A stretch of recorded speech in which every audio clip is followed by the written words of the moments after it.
If Street Fighter 2 is the granddaddy of all fighting games, Street Fighter 4 is the master of all modern day fighting games.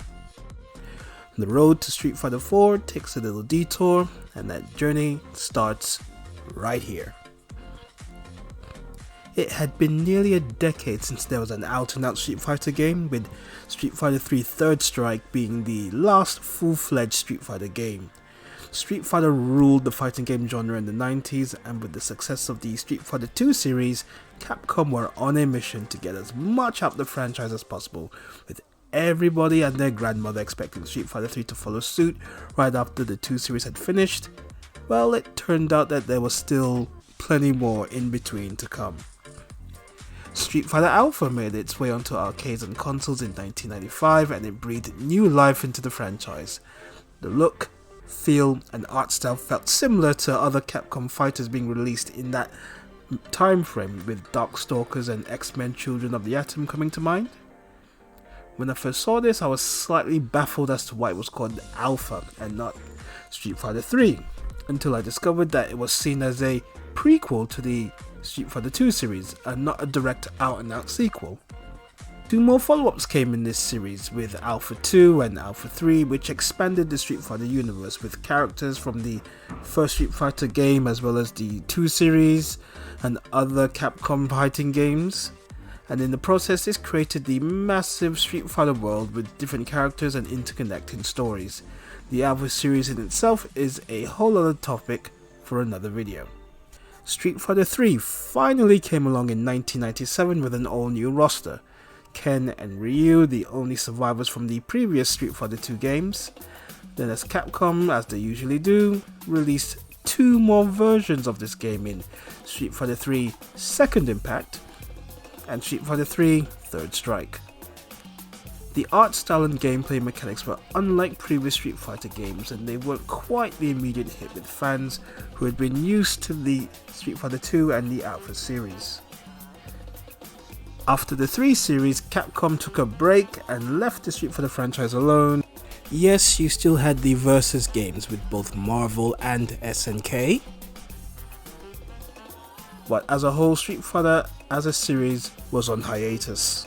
With the 90s flooded with Street Fighter games, the air among the community was that there was just too much of it, and people eventually got burnt out and decided to move on. As mentioned earlier, Street Fighter 3 was not widely popular during its initial run.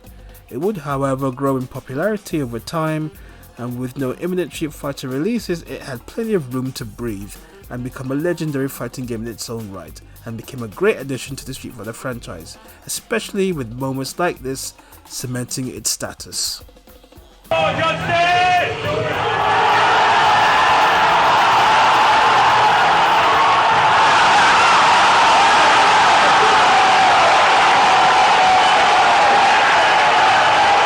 July 18th, 2008 will go down in history as the date that revived not only by that point a legendary fighting game series, but the entire video game genre. The fighting games. The gaming world at large was indeed ready for a new Street Fighter game. Now, I personally had heard rumblings of a Street Fighter 4 game from social media and various gaming news sites, and then I saw the pictures and then the videos of the arcade version, and I was immediately excited and said, it's about time. My favorite genre is fighting games, and I had been praying for years for a new Street Fighter game, and lo and behold, here it was, Street Fighter 4. My first go around on this game came at my former workplace. A good friend of mine had bought his copy on the Xbox 360, and we were looking to give it a try. Naturally, I rushed and grabbed the controller first, and my buddy grabbed the other, and off we went. Of course, the first characters chosen were Ryu and Ken. Given my history playing this, I was already familiar with the basic movesets, but what took me by surprise was the 3D animated style in a 2D environment. It really added to the experience of playing Street Fighter in this cel-shaded 3D environment, but sticking to the core gameplay style set by the previous version of Street Fighter games. It also added a new feature called the Focus Attack. Players to absorb an attack and then launch a counter attack. The super combo meter system was also enhanced here. You had the super meter which built as you continue to get all those hits in and then pull off a super combo. Then you had the Ultra meter system, which was filled as your character's energy got depleted, and then you could pull off another super move as a way to defend yourself, and more often than not, snatch victory from the jaws of defeat. Sometimes these were more powerful and effective than the traditional super combo. We also had the quick standing and dashes added to the game's arsenal, so it played exactly how a modern day version of the game should play, keeping the core basics, adding new functionalities, and taking the nostalgic look of the characters and rendering them in a beautiful looking 3D world. The main roster initially comprises of the original Street Fighter II roster, all 12 originals and 4 new characters, Rufus, El Fuente, Abel and Crimson Viper. Akuma, as always, appears as a secret character. Add to that Master Goken as a secret opponent and the game's main final boss Seth. This makes for a total of 19 characters, and this was just on the arcade version alone. The console versions included 6 more returning characters to the roster in Cammy, Dan, Fei Long, Jen, Rose, and Sakura, taking the grand total to 25 characters, and it didn't stop there. As is the Capcom way, any Street Fighter game has always got to have different versions. You had Super Street Fighter 4, which added 10 new characters. T-Hawk and DJ from the Super 2 series return, completing the Super 2 lineup. 2 brand new characters in Hakan and Juri make their debuts. The remaining 6, Adon, Cody, Guy returning from the Alpha series, then Ibuki, Makoto and Dudley. This takes the number to 35 characters. And it didn't end there either. Capcom released via DLC Super Street Fighter 4, which added Yun and Yan from the Street Fighter 3 series, and more powerful and evil versions of Ryu and Akuma named Evil Ryu and Oni. And it didn't finish there either. Wow, Capcom, you're really showing how you do business here, you know. There was the final iteration of the Street Fighter 4 series in Ultra Street Fighter 4.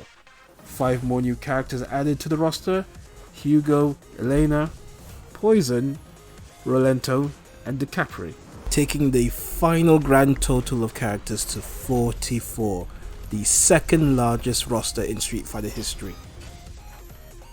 And on top of that, there were also 6 brand new stages added to the game. As far as the Street Fighter franchises go, the Street Fighter 4 series is by far and away my personal favourite. It stays faithful to the history of the game by largely sticking to the basic gameplay control systems of the past, while tweaking and balancing it for new generations to make for more fair competition, especially with those who compete online and in esports. It has taken the character roster from almost all iterations of Street Fighter, with characters featuring from the 2 series, the Alpha series, and the 3 series, so almost like a best of. The Super and Ultra combo finishes make for a nice touch, and all the stage backgrounds are rendered excellently, so it's a pleasing watch on the eye. More importantly, it's great fun to play. Going through each and every character would take forever, so it'll be easier to point out a few of the standouts that I'm into, and those I'm not really into as well. Wow, that's quite a bunch. These guys were at large low down the list in terms of characters I like to play as. Now, there is a feature where each character has their own story mode, so just to check out the cutscenes and add to my trophy count on PS4, these are really the only times I would play as these characters. Otherwise, I'd leave them as CPU opponents. But one character that I was not a fan of previously, Zangief, has a whole new lease of life in this series and is amongst my go-to characters. You have the prototypical Ken and Ryu that I always use. Dudley is another favourite to use, largely down to his moveset being very simple to execute. Elena is a very unique character to use as her long string legs are at large her main weapons, and with the standard half and quarter circle motions, her moveset is fairly straightforward to pull off. Ending this segment by briefly mentioning the main boss, Seth. His moveset borrows from a few of the characters in the game like Guile, Ryu and Zangief. He's an excellent character to play as in the main story mode, but hard as to beat, especially on the hardest level. However, he is quite ridiculously depowered when you play in the 2-player mode. Go figure. So many other characters I could get into, but that's another video for another time. These are just a sampling of the characters I enjoy and those not so much. I really credit Street Fighter 4 with getting me into online gaming. With the advent of technology and people from my generation all grown up with kids and marriages and careers to deal with, playing online is the best way to connect with friends and family. Long gone are the days of friends all meeting up at my house and playing video games all day long. I can say for certain that Street Fighter 4 has been the game I've played the most online, and it definitely brings back memories of playing Street Fighter 2 with my friends back in the 90s.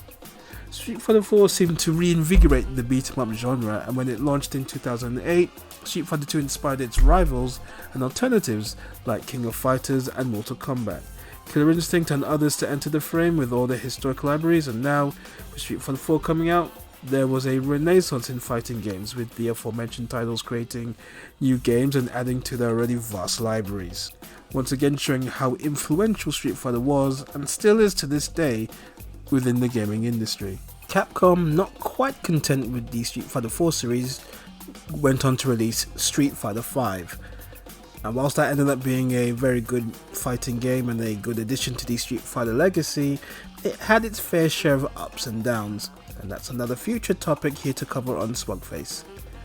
And then, only during the first quarter of 2022, Street Fighter 6 was announced with a trailer showing Ryu and newcomer Luke, which looks interesting, and it appears to be using a different art and animation style. Another trailer was recently released, and we will see just how much that game ends up becoming part of the Street Fighter legacy. With all that is said and done, Street Fighter 4 made its impact and added to the franchise's incredible legacy, with classic characters and newbies all brought together for one massive fighter fest, with a gameplay style that enhanced the experience all round. Whilst it might not have quite reached the heights of Street Fighter 2 in terms of overall sales and popularity, it cannot be denied that this game brought the franchise to a whole new level, and in terms of look and feel, I think it has surpassed its predecessors. But this is just my opinion. A game that will live on for years to come. The master of the modern day fighting games, Street Fighter 4.